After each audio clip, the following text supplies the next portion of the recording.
ठीक है, और वो है पदार्थ की अवस्थाएं, जिसका आप बहुत देर से वेट कर रहे थे। तो अब हम ये देखते हैं कि जो पदार्थ की अवस्थाएं होती हैं वो कैसी होती हैं और कितनी होती हैं, और ये जो अवस्थाएं पदार्थ की होती हैं इनका निर्धारण कैसे होता है। तो इसका एक आंसर है, और वो है पदार्थ की अवस्था का पता लगाते हो किस चीज से, तो भाई कणों के बीच की दूरी।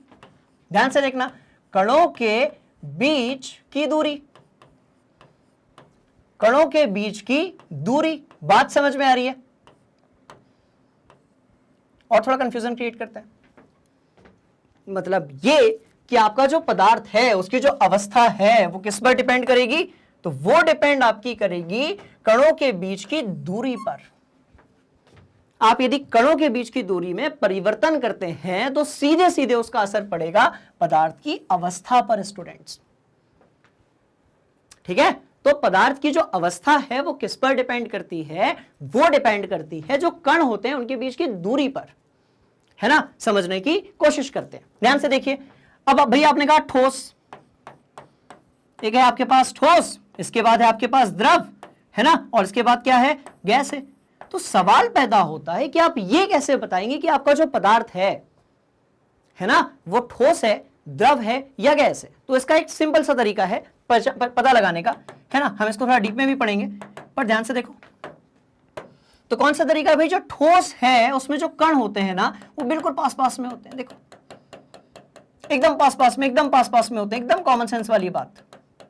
कोई बहुत भयंकर केमिस्ट्री नहीं है स्टूडेंट्स, बात समझ में आ रही है? ध्यान से देखो, बिल्कुल पास पास में सारे, बिल्कुल एक दूसरे से चिपके हुए हैं। तो भाई ये ठोस है। अब द्रव की जब आप बात करोगे तो कणों के बीच का जो अंतर है, जो दूरी है, वो क्या हो जाएगी, वो थोड़ी सी बढ़ जाएगी। ध्यान से देखो। और जब आप गैस की बात करोगे तो जो दूरी है वो और भी बढ़ गई। इसका मतलब कि जो कणों के बीच की दूरी है, इससे आप ये बता सकते हो कि पदार्थ की अवस्था क्या है। इतनी सी तो बात है।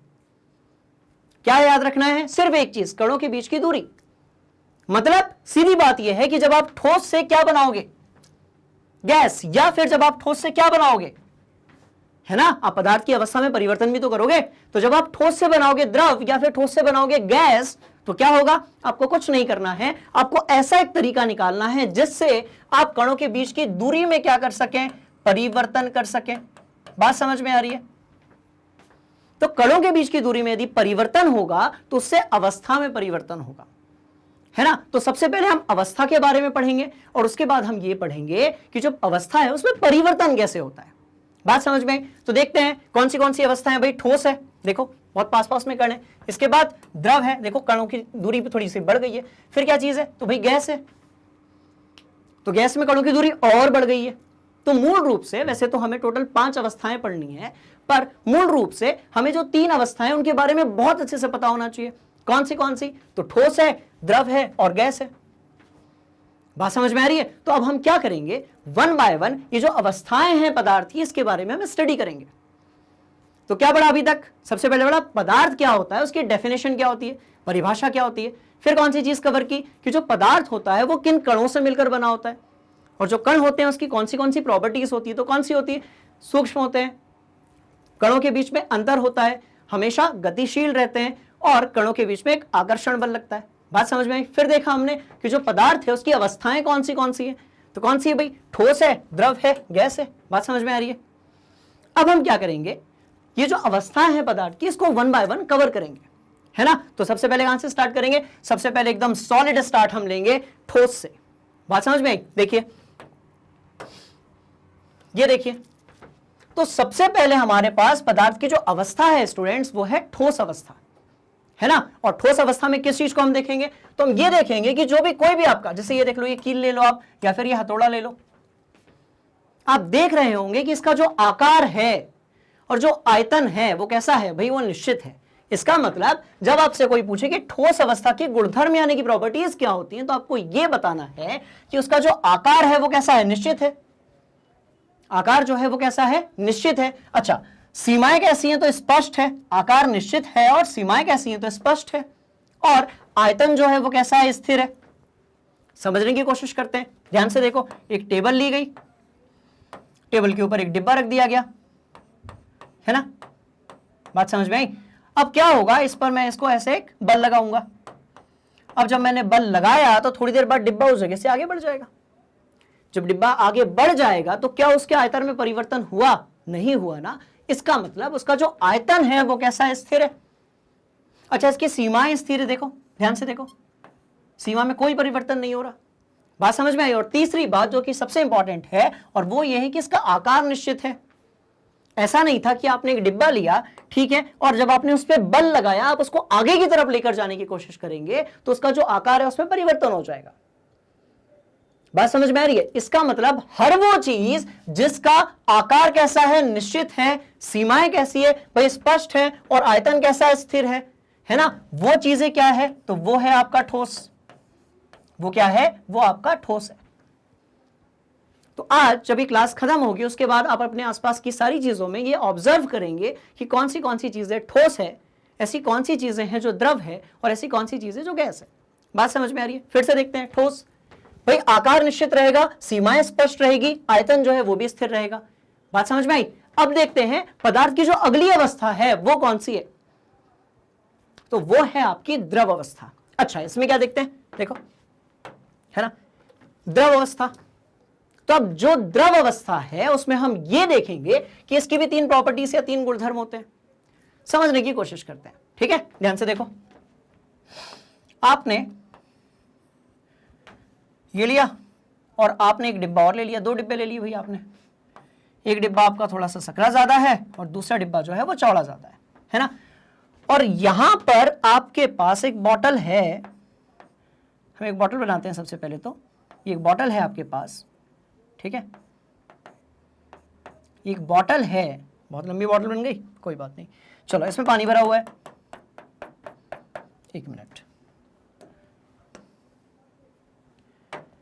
पानी डालते हैं इसमें पहले तो, है ना? रुको, बॉटल ही अच्छे से बनाते हैं। रुको रुको, अच्छे से बॉटल बनाते हैं, ठीक है? ध्यान से देखो। तो भाई ये बनी बॉटल, देखो ये बनी बॉटल, है ना? ये बन गई बॉटल। अच्छा, पानी डालते हैं अब इसमें। ये पानी डाला, ठीक है? बॉटल में डाला पानी। मैंने कहा कि भाई ये जो पानी है ये 500 ml है। कितना है? 500 ml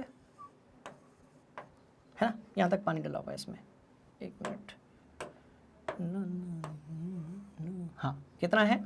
तो भाई ये है आपका 500 ml। अब एक बार ये जो 500 ml हमारे पास पानी है, इसको हम डालते हैं ये पहला वाला बर्तन जिसका नाम A है, और ये दूसरा वाला बर्तन, है ना, ये पहला वाला बर्तन बना लेते हैं, और ये दूसरा वाला बर्तन जिसका B है, ठीक है? अब ये जो पानी है इसको एक बार डालेंगे हम A में, और फिर इतना ही हम डालेंगे B में। तो जब आप इसको A में डालोगे तो इसका लेवल कितना आ जाएगा भाई? इसका लेवल यहां तक आ जाएगा, देखो यहां कहीं तक आ जाएगा, ठीक है? पर आप जब दूसरे वाले में डालोगे, क्योंकि वो चौड़ा बहुत ज्यादा है ना, तो उसका लेवल यहां कहीं तक रहेगा। इसका मतलब क्या हुआ? आप यदि ध्यान से देखेंगे, राइट, आप यदि ध्यान से देखेंगे तो आप ये पाएंगे कि जो आयतन है ना, इसमें जो आयतन है भाई वो कितना है? भाई वो भी 500 ml है। इसमें जो आयतन है वो कितना है? भाई वो 500 ml है। अच्छा, इसमें जो आयतन है ये भी कितना है? तो ये भी 500 ml है। पर यदि आप उसके आकार की बात करेंगे तो देखो यहां पर आकार कैसा है? तो भाई बर्तन का जैसा आकार है वैसे ही जल का भी आकार है, यानी कि द्रव का आकार है। इसी तरीके से दूसरे वाले केस में यहां पर जो आकार है, राइट, देखो यहां पर जैसे बर्तन का आकार है वैसी आकार है।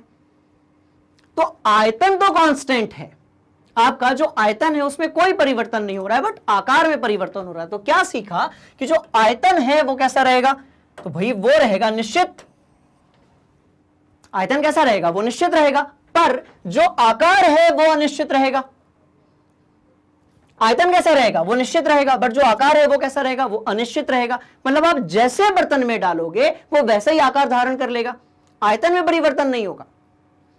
पर आप यदि उसको बर्तन का आकार बदलते हो तो उसका आकार जो है वो भी बदल जाएगा। इसका मतलब कि जो आयतन है वो कैसा है? भाई वो निश्चित है ना?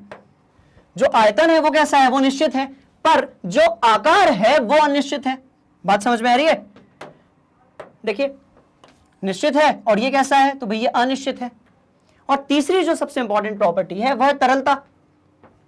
वो कौन सी चीज है? तरलता। कि आपके जितने भी द्रव होते हैं वो कैसे होते हैं, वो तरल होते हैं। इसीलिए जब पानी को आप ऐसे गिर जाते हैं तो फैल जाता है ना, ठीक है। तो ये 3 चीजें कौन सी, ध्यान से देखिएगा, आयतन निश्चित है, आकार अनिश्चित है और कैसा है, तरल है। बात समझ में आ रही है। तो क्या कनेक्ट किया, इसके पहले हमने ठोस के बारे में पढ़ा, अभी हम पढ़ रहे हैं द्रव के बारे में, और थोड़ी देर बाद हम पढ़ेंगे गैस के बारे में। ध्यान से देखो अभी। अब तो आगे बढ़ते हैं और देखते हैं कि ये जो गैस होती है ना, बात समझ में आई, इसकी क्या प्रॉपर्टीज होती है, पदार्थ की किस प्रकार की अवस्था है। तो समझने के लिए एक एग्जांपल लेते हैं, ध्यान से देखो। तो मैं क्या करता हूं, एक अच्छा एग्जांपल लेता हूं, ध्यान से देखना। रुको, मैं इसी में एक एग्जांपल क्रिएट कर देता हूं। स्टूडेंट्स, मानकर चलते हैं कि अगरबत्ती है, एक अगरबत्ती यहां पर है ऐसे, 1 मिनट, और हम जो है एक अगरबत्ती लगाते हैं केमिस्ट्री के नाम पे, ठीक है ना। चलो, एक अगरबत्ती ये लगी, एक अगरबत्ती ये लगी, तो क्या होगा, ये अगरबत्ती से धुआं निकलेगा, बिल्कुल निकलेगा। अब ये धुआं, अब एक बात बताओ, यदि एक रूम में अगरबत्ती है, राइट, यदि एक रूम में अगरबत्ती है तो क्या आपको दूसरे वाले रूम में उसकी स्मेल या फिर गंध आती है? इसका मतलब ये हुआ कि जो गैसेस होती हैं, जो गैस होती है, ठीक है, वो क्या होती है, तो भाई उसका आयतन जो होता है वो भी अनिश्चित होता है। ओके, तो उसका आयतन होता है वो कैसा होता है, अनिश्चित होता है, और उसका आकार भी अनिश्चित होता है। आपने अगरबत्ती को एक रूम में लगाया और उसकी जो गैस है, उसकी जो गंध है वो दूसरे रूम में भी पहुंच गई, है ना, दरवाजा खुला है। तो इसका मतलब ये कि उसका जो आयतन है वो कैसा है भाई, तो वो है आपका अनिश्चित। आयतन कैसा है, अनिश्चित। इसी तरीके से उसका जो आकार है, आप कुछ नहीं कह सकते, देखो ये आकार ये बदलता जा रहा है, ये और बदलता रहेगा, ऐसे ऐसे ऐसे ऐसे। तो इसका मतलब जो आकार है वो अनिश्चित है, जो आयतन है वो अनिश्चित है। बात समझ में आ रही है। दूसरी बात, इसके जो अणु है वो बहुत दूर दूर है, कोई यहां पर है, कोई यहां पर, ऐसे इसके जो अणु है वो बहुत दूर दूर है। बात समझ में आ रही है। तो इसका मतलब क्या हुआ कि जो गैसेस होती हैं, है ना, जो गैस होती है, जो पदार्थ की तीसरी अवस्था है, वो उसमें आकार जो रहेगा वो कैसा रहेगा, अनिश्चित रहेगा। ठीक, इसके बाद जो आयतन है वो भी कैसा रहेगा, अनिश्चित रहेगा। और दूसरी बात, जो अणु है वो बहुत दूर दूर रहेंगे। तो ये हमने पढ़ा किसके बारे में भाई, गैस के बारे में पढ़ा। अब हम क्या करेंगे, हम ठोस, द्रव और गैस तीनों को कंपेयर करेंगे, और उसके बाद हम इनकी अवस्था में परिवर्तन कैसे होता है उसके बारे में पढ़ेंगे। बात समझ में आ रही है। तो ध्यान से देखिएगा, है ना। तो अब क्या करते हैं कि जो पदार्थ की अवस्थाएं हैं उसमें परिवर्तन कैसे होता है, कौन सी अवस्था भाई, ठोस के बारे में देखा, द्रव के बारे में देखा और गैस के बारे में देखा। अब इनमें परिवर्तन कैसे होता है उसको समझने की कोशिश करते हैं। तो ध्यान से देखिए,